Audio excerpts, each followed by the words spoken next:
Hello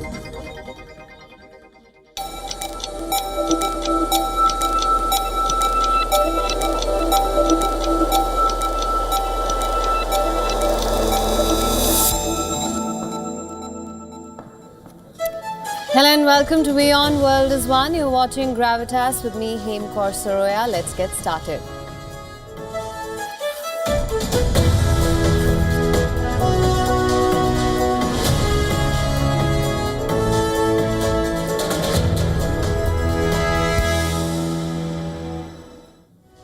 As Russia is aiming to make gains before Trump is back in the White House, Ukraine is now forced to consider the nuclear option, with reports suggesting that it is months away from developing a crude nuclear bomb.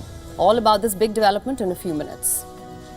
And with new announcements for his cabinet, Trump is now adding to the list of China hawks. We'll tell you about his new picks on the show tonight. In West Asia, Hezbollah claims to have launched a direct attack on the very core of Israel's defense infrastructure in Tel Aviv. Stay tuned for all the details on that. Also on the show, we will tell you about an antique diamond necklace with a scandalous past. Stay tuned to find out more.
Our top story tonight is about Ukraine. It threatens to go nuclear as Putin nears victory in the war. Well, not technically, but the possibility is closer than ever. Reports suggest that Ukraine could be months away from developing a crude nuclear bomb. The big question is, would Ukraine use such a weapon against Russia? Here's why we're asking this. Well, according to a briefing paper that was prepared for Ukraine's defense ministry, the country could assemble a basic nuclear bomb in months if Donald Trump withdraws U.S. military assistance. This paper, which is published by the Center for Army, Conversion and Disarmament Studies, an influential Ukrainian military think tank, it's reportedly been shared with Ukraine's deputy defense minister. The report says Ukraine could use technology similar to the Fat Man bomb that was dropped on Nagasaki in 1945.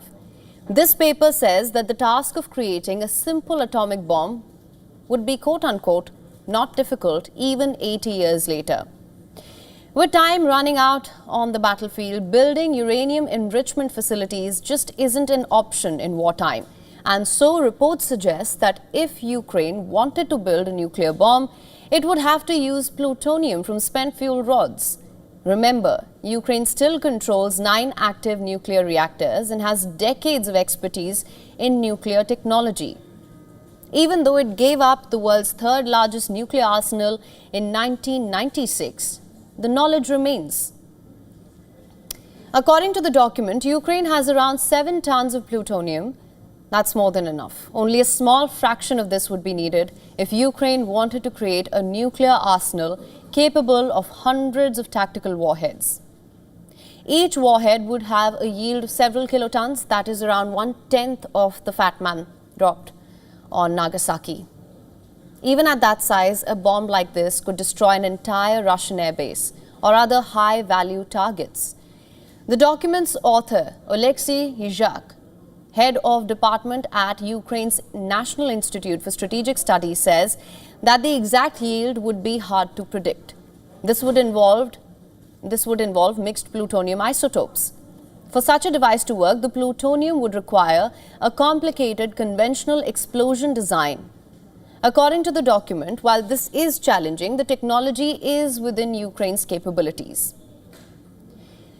Last month, Ukrainian President Volodymyr Zelensky reportedly told US President-elect Donald Trump that Ukraine would need nuclear weapons to guarantee its security if NATO membership was blocked. Remember, Russia has demanded that NATO rule out further expansion, and that would mean no membership for Ukraine in the US-led bloc. That's what started the Ukraine war in the first place. And so naturally, Ukraine worries about its security. Later, though, Zelensky did clarify, saying that he was referring to the lack of any alternative security guarantee. Furthermore, Ukrainian officials have denied any plans for nuclear rearmament. Still, this paper briefing that suggests Ukraine built a bomb has been shared with Ukraine's Deputy Defense Minister. According to reports, it has already been presented at a meeting with Ukrainian officials. Where does the Ukrainian government stand on this? Although not officially endorsed by the Ukrainian government, the paper outlines the legal basis for Ukraine to withdraw from the nuclear non-proliferation treaty. Just a little background here. When Ukraine ratified the NPT under the 1994 Budapest Memorandum, it agreed to give up over 1,000 strategic nuclear warheads. Kyiv gave up its nuclear warheads in exchange for security guarantees from the United States, UK as well as Russia. Now, this document in question argues that Russia's violation of this agreement provides legal grounds for Ukraine to withdraw from the NPT. Not just legal, the paper said that there is also now moral justification for reconsidering its decision to remain non-nuclear. You see, after over 3 years of fighting with the war with Russia, Ukraine is getting war-weary and desperate on the battlefield. Russian troops are gaining momentum as they advance in the Donbas region of eastern Ukraine. Now, with Trump wanting to bring Russia and Ukraine to the negotiating table, the question is, will Trump pressure Ukraine to cut a deal with Russia? Remember, Trump has also said that he will cut American military aid unless Kyiv submits to peace talks with Putin. Ukraine is worried, to say the least. Ukrainian forces are heavily dependent on American weapons. Any reduction in the flow of Western arms would have catastrophic consequences for Ukraine on the battlefield. Is that why Ukraine is looking to take matters into their own hands? Military experts say that Ukraine has the skill to build a nuclear weapon. They say Trump should pay attention as more nuclear arms in Europe could be disastrous. But just to be clear, Ukraine's foreign ministry insists that it has no such plans for nuclear weapons. Ukraine officially maintains that it is committed to the non-proliferation treaty. But if Russia keeps advancing on the battleground, could Ukraine change its stance? We'll have to wait and watch. All right, the West is once again on a collision course with Russia. Moscow is furious after the United States installed its missiles and military personnel in Poland. Moscow says despite its objection, Washington has gone ahead with the dangerous move. Here's a report. Russia is accusing Poland of playing a dangerous game by hosting US military personnel and the country's missiles. Moscow says the move is a direct attempt to contain Russian military power. As NATO positions missile defense installations on Russia's doorstep, tensions surge in an already volatile region with a full-fledged war in Ukraine. Poland, a NATO member with a 535-kilometer border with Ukraine and 418-kilometer border with Belarus, sees the base as a reinforcement of its national security amid escalating Russian aggression in Ukraine. Polish leaders hailed the move as a proof of their strong alliance. We can say with complete certainty that the United States is indeed, in a very tangible sense, a guarantor of the security of the Republic of Poland as well as of the entire North Atlantic Alliance, especially today, in the era of Russia's invasion of Ukraine and particularly for its eastern flank. The US base in Red Sea Kovo, Poland, strategically positioned near the Baltic coast, forms a critical part of NATO's Aegis Ashore Missile Shield. The alliance asserts that the shield, which includes similar sites in Romania, Spain and Turkey, is purely defensive, aimed at intercepting ballistic missile threats from hostile actors.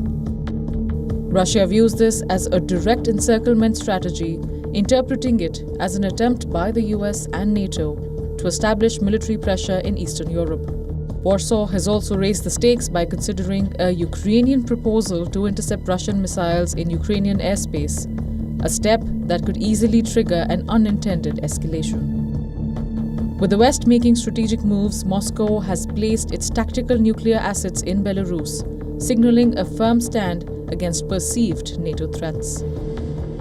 All eyes now turn to Moscow for its next possible move as the region braces for another round of potential repercussions. Bureau Report, WION World is One.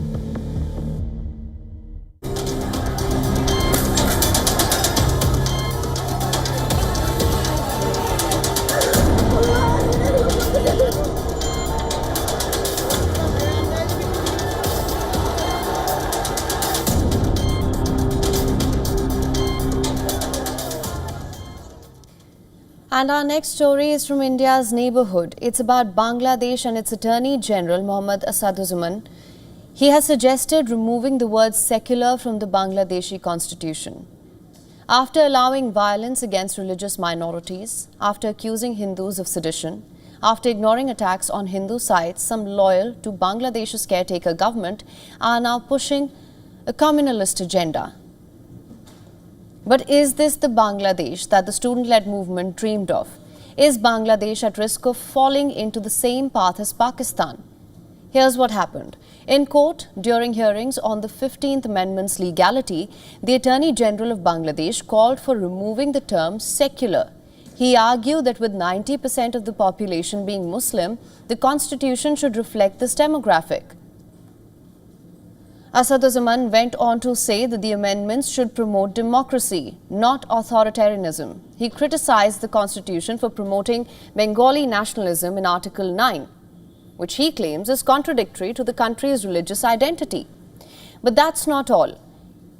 The Attorney General also raised questions over several constitutional amendments, arguing that they may be contributing to division and limiting free expression in Bangladesh. Among these, he highlighted the designation of Sheikh Mujibur Rahman as the father of the nation. He argues that while honoring Sheikh Mujibur Rahman's legacy is essential, enforcing it by law could create unnecessary divisions. He also questioned Articles 7A and 7B, which according to him prohibit changes that might subvert democracy.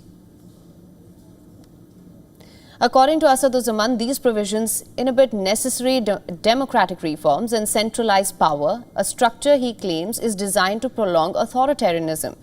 His arguments come at a time when Bangladesh is witnessing communal unrest. The minorities in the country have been rallying across the country asking for accountability, demanding their safety and security. In Dhaka, many Hindus gathered recently demanding protection from a surge in violence and harassment.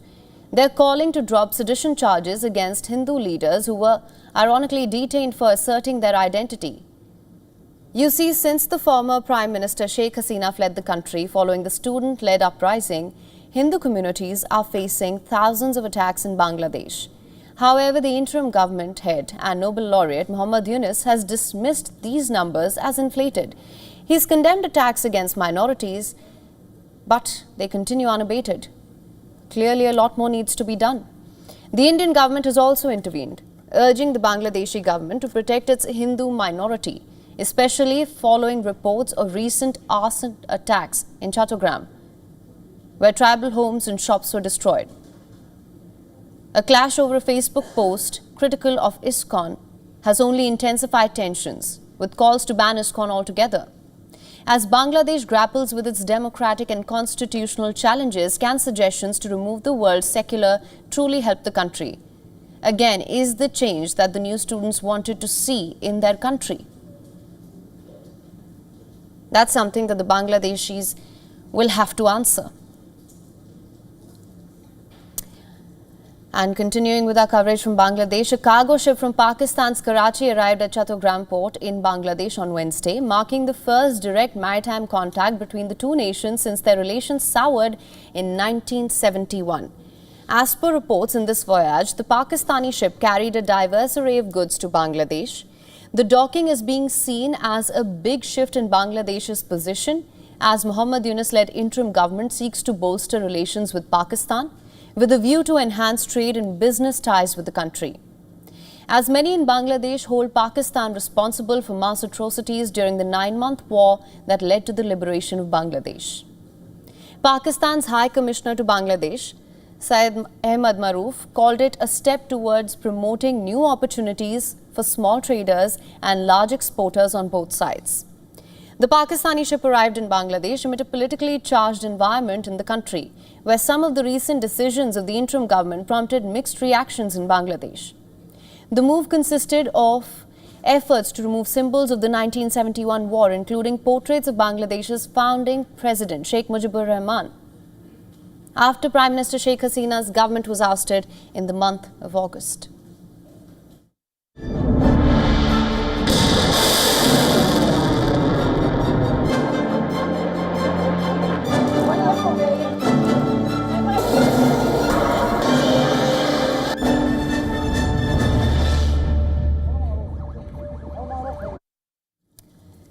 We now turn our attention to West Asia, where Hezbollah claims to have launched a direct attack on the very core of Israel's defense infrastructure in Tel Aviv. According to Hezbollah, its forces launched missiles and drones at the Kiryat military base. That's a key strategic center for Israel's military operations, housing Israel's military headquarters, the Defense Ministry, the War Command Center, General Staff, and the Air Force's critical command posts. The Kiryat complex is reportedly located in a busy area of Tel Aviv, close to shopping centers and public transit hubs. As per Israeli media reports, despite the claimed attacks, Tel Aviv's air raid sirens remained silent, and there were no immediate damage reports either. Meanwhile, the IDF is yet to issue any statement on the matter. While Hezbollah in its statement said that it hit Kiryat with a squadron of advanced precision-guided drones with quote-unquote pinpoint accuracy. In a separate statement, Hezbollah said it struck Kiryat again with Qadr-2 ballistic missiles, claiming these too found their mark with precision. So what's going on here? Is Hezbollah exaggerating its capabilities, or is Israel deliberately downplaying the impact of these attacks?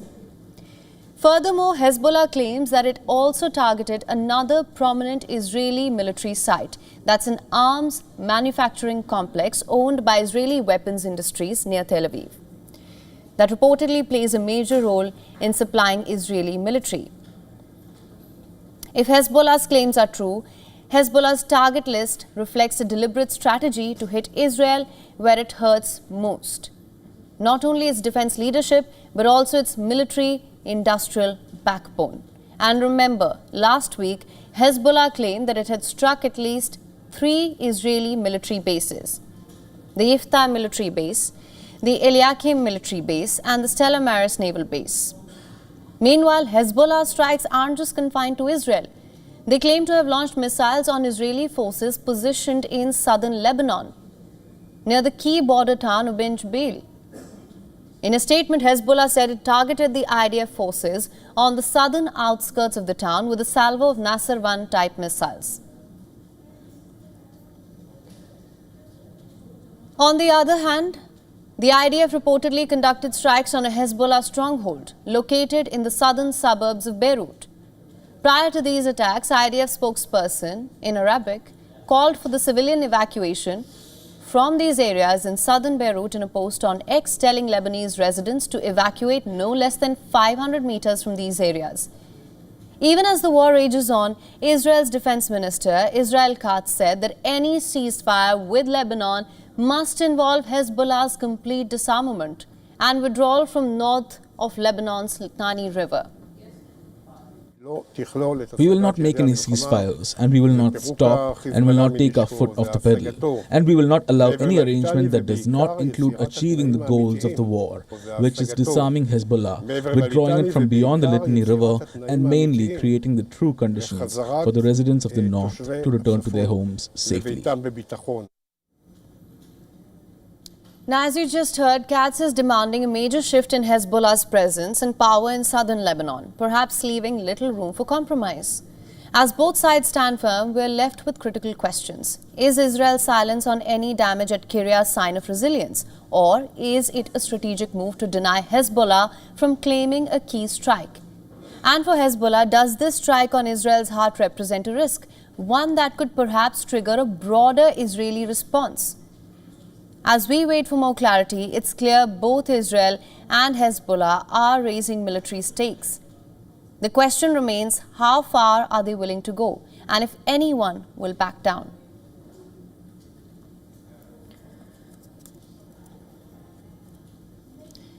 And a rare diamond necklace, it's fetched a whopping $4.8 million at an auction in Geneva.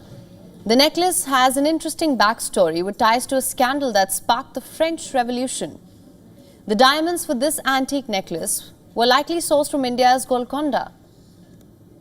Studded with nearly 300 carats of diamonds, the antique jewelry piece went under the hammer for $1.8 to $2.8 million at the iconic Sotheby's Royal and Noble Jewels auction house. After rounds of intense bidding, the necklace was sold for $4.81 million. The auction house described the necklace as an incredible survivor of history, saying that it made its first public appearance in more than half a century. We're very happy with the results that we had. I think that the client who bought it is ecstatic. She was ready to fight, and she did. And I think that it's very interesting how a jewel that may be from the 18th century, and you may think that it is not wearable, it will be worn very much and very much loved for the time being. Now, according to the auction house, the antique diamond necklace is tied to a scandal that broke out in the 1780s that led to the disgrace of France's last queen, Marie Antoinette.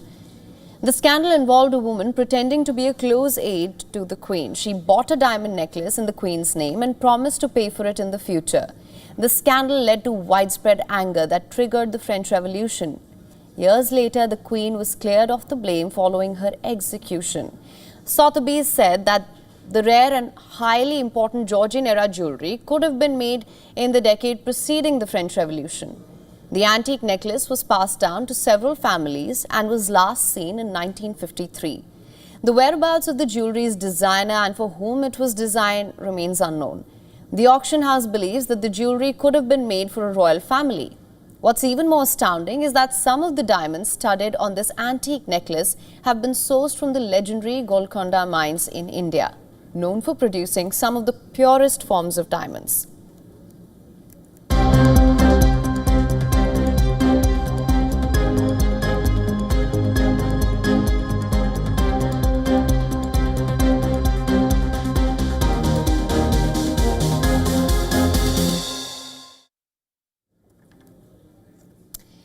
And we've been tracking the recent picks that President-elect Donald Trump has announced for his Trump 2.0 administration. We've told you about the China hawks that he has added to his list of appointees, Mark Waltz and Marco Rubio.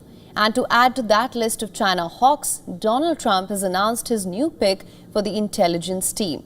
Trump's latest pick is John Ratcliffe, who has now been named the CIA director in Trump 2.0. So, who is John Ratcliffe? A former U.S. Texas attorney and a member of the House of Representatives, Ratcliffe also served as the Director of National Intelligence during the final stretch of Donald Trump's first term in 2020. His brief tenure is likely what positioned him for this role. So what made Ratcliffe's tenure as DNI stand out? Let me give you some key highlights. Just weeks before the 2020 election, he took part in an unusual nighttime press conference where him and other officials publicly accused Iran of sending threatening emails to intimidate US voters.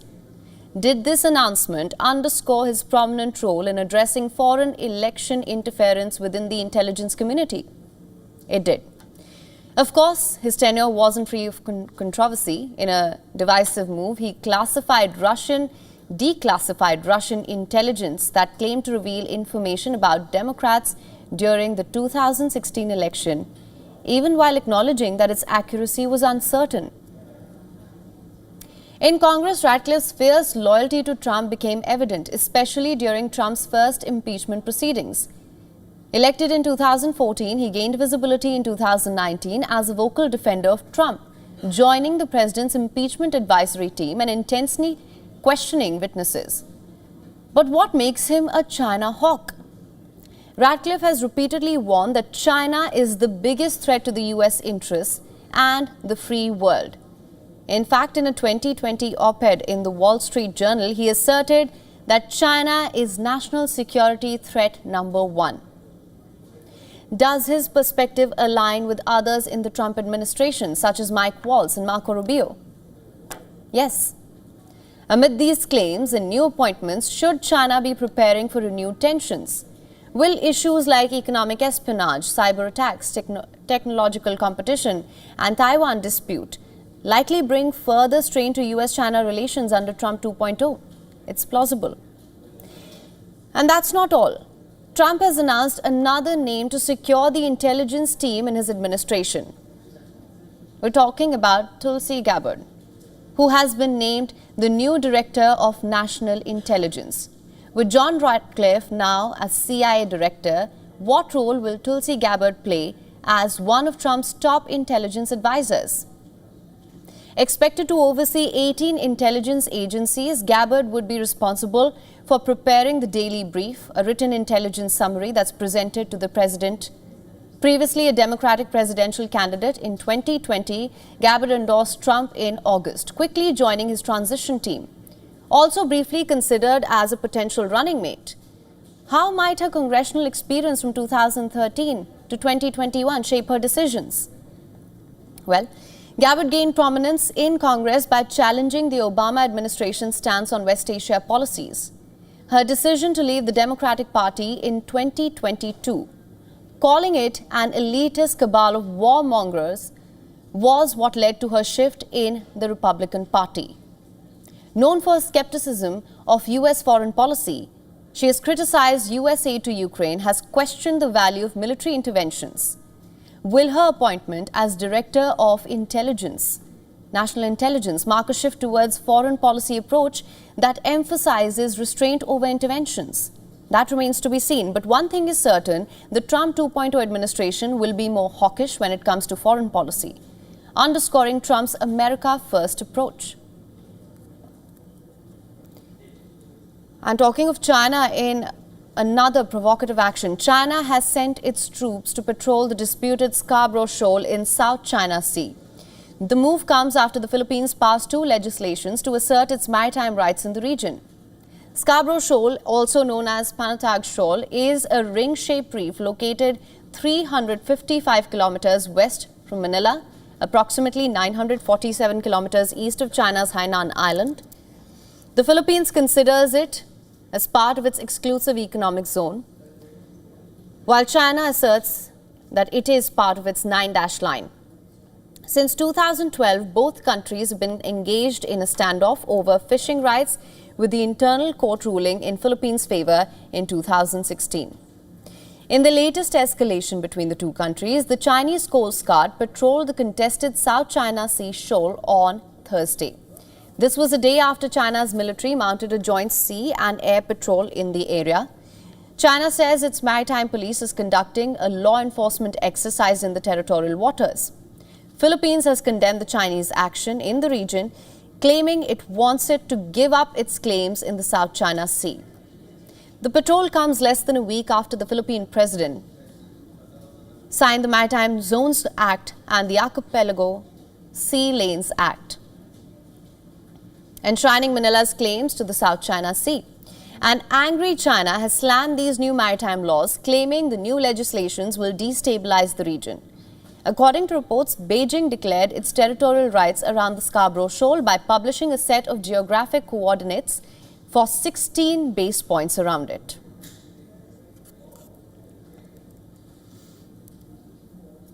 And shifting our focus now, counting is underway in Sri Lanka's parliamentary elections, with the first results expected soon.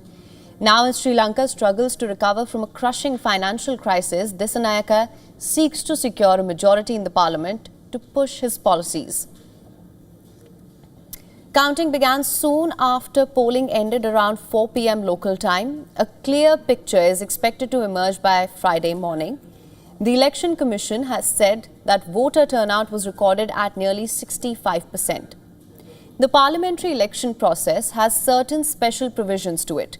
Of the total 225 seats in the parliament, Sri Lankans voted directly for 196 seats. For the remaining seats, political parties will elect lawmakers on the basis of national vote percentage of every party. A party needs 113 seats to reach the majority. These elections will determine whether or not the island nation wants to further empower its new president. Anurakumara Dissanayake needs a majority in the parliament to be able to push through crucial economic reforms, including the budget. For a more comprehensive insight on how the voting unfolded in Sri Lanka today, and more importantly, whether or not the island nation wants to further empower its new president, our correspondent Dasuni Athodas sent us this report from Colombo. Listen to this. Counting of ballots for Sri Lanka's general election are currently underway, and I am near one of the counting centres here in Sri Lanka, which is the Royal College of Colombo. Early on in the day, when polls closed, according to election officials, Sri Lanka's total voter turnout was at around 65%, which is a drop from the previous presidential polls, where that percentage stood well over that 75% mark. What is interesting to see over the next few days would be how this drop in percentage has affected the total votes in terms of electing 225 members to Sri Lanka's new parliament. Early on, a lot of analysts, along with voters, were quite hopeful and confident that President Dissanayake will be able to garner a 113-seat majority victory, but a lot of them were skeptical of whether the president will be able to obtain a two-thirds majority, which appears to be highly unlikely.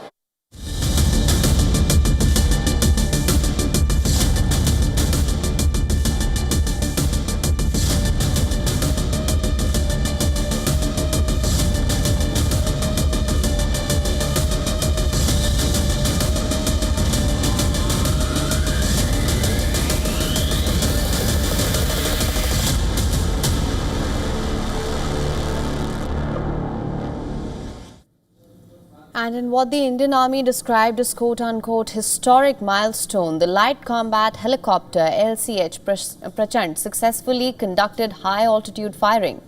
Prachand, meaning fierce in Hindi, is reportedly built for hostile terrains and intense combat scenarios in high altitudes.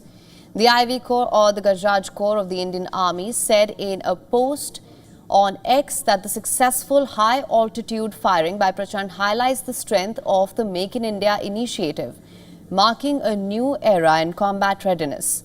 Developed by Hindustan Aeronautics Limited, Prachand isn't just any combat helicopter.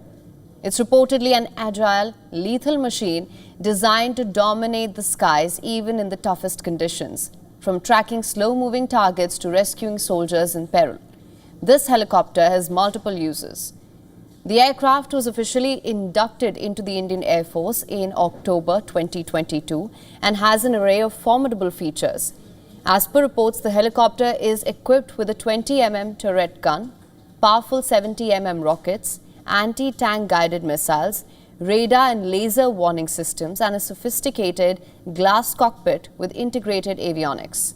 It's built to counter every threat, whether enemy helicopters, drones, ground targets. It is designed for counter-insurgency, anti-tank and close air support operations. Reportedly, nearly 45% of its components are sourced domestically, with plans of increasing it to 55% in future models. As per reports, Prachand's origins can be traced back to the 1999 Kargil War, when India recognized the need for high-altitude stealth attack helicopter to secure the nation's border. Its design was reportedly inspired by the indigenous Dhruv helicopter, and it is made in a way which allows pilots to sit in tandem, one behind the other, giving them the agility and maneuverability essential for urban warfare and mountainous terrain alike. And Prachand's historic landing at Siachen, the world's highest battlefield, was just one more indicator of its robust capabilities. The helicopter is also equipped to counter electronic warfare. It has a radar warning receiver, missile approach warning system, and a laser warning system, allowing it to stay a step ahead in hostile environments. With multiple rocket launch pods and 4 anti-tank guided missiles beneath each other, the helicopter can reportedly be used for a range of combat missions. So, it's more than just an aircraft, it's a critical element in India's defense strategy. Designed to protect India's skies and borders, poised to redefine the standards of combat in high-altitude terrains. And that being said, narco-terror is emerging as one of the biggest challenges for security forces in the Indian Union territory of Jammu and Kashmir. Earlier, Pakistan used drones to drop narcotics consignments from across the border, but now it seems drug peddlers within the region are also finding uses for high-end technology, including drones and encrypted apps to deliver drugs and receive payments in Srinagar. Here's a report. In downtown Srinagar, the police has uncovered a unique modus operandi. It's arrested a teenager who reportedly used a high-tech drone to keep vigil in the area where he allegedly sold drugs. Acting on a tip-off, the police kept watch on the peddler, who reportedly used the drone to spy on potential buyers to see if they were police accomplices. Few days ago, police station Safa Kadal arrested 3 drug peddlers from the same area who used to sell narcotics. We have also recovered a drone from the drug peddler which they used to keep a vigil on the customers. This is for the first time that a drone has been recovered from a drug peddler in Kashmir. It's a big success. 2 other youngsters have also been booked under the Narcotic, Drugs and Psychotropic Substances Act for assisting the suspect. The police claim the consignments were paid via UPI to people located outside Jammu and Kashmir. For abusers, the treatment is a must. But we are keeping a watch on the peddlers. Wherever we are recovering drugs from their possession, we are making the arrests. Like in this case, also around 150 bottles of codeine were recovered and an FIR has been registered against 3 drug peddlers. The drone and the phones have been seized. The narcotic seizure is part of an intensified drive against narco-terror in the region. In recent weeks, the police has been reporting arrests in narcotic hauls worth millions of dollars almost every day.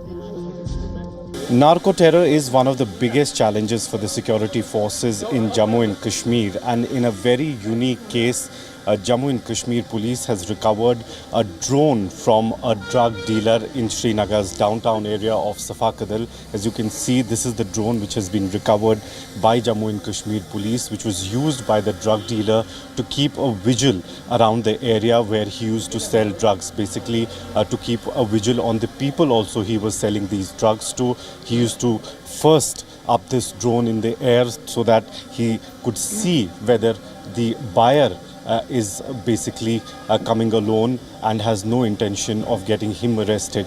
But later on, police had an input about his actions and he was arrested along with narcotics and this drone very recently in Srinagar. With video journalist Feroz, Idris Lone for WION World is One. And our next story is from India. On Wednesday, the Supreme Court of India ruled against what is known as bulldozer justice.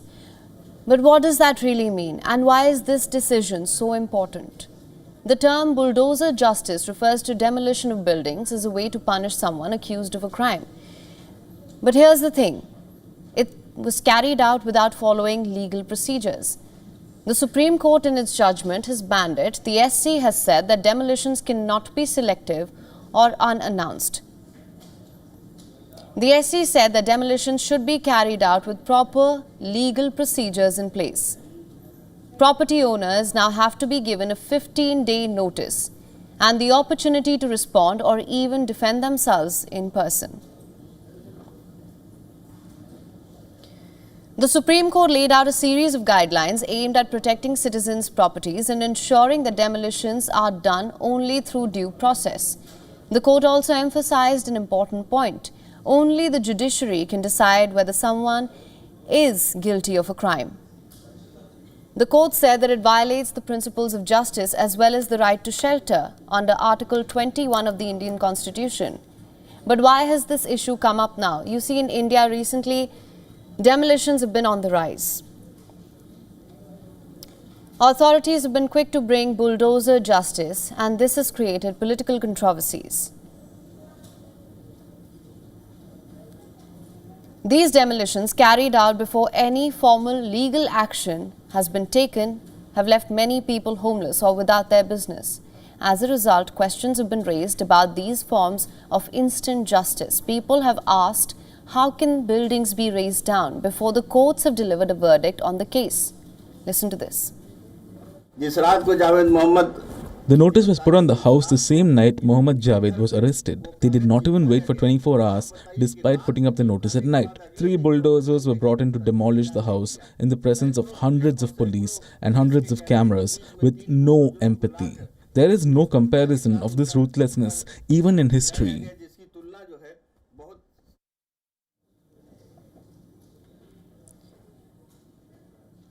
However, the Supreme Court of India has made its stance clear. It has stepped in to put an end to arbitrary demolitions and ensure the protection of citizens' rights. But will politicians who have frequently used demolitions as a political tool actually listen? Only time will tell.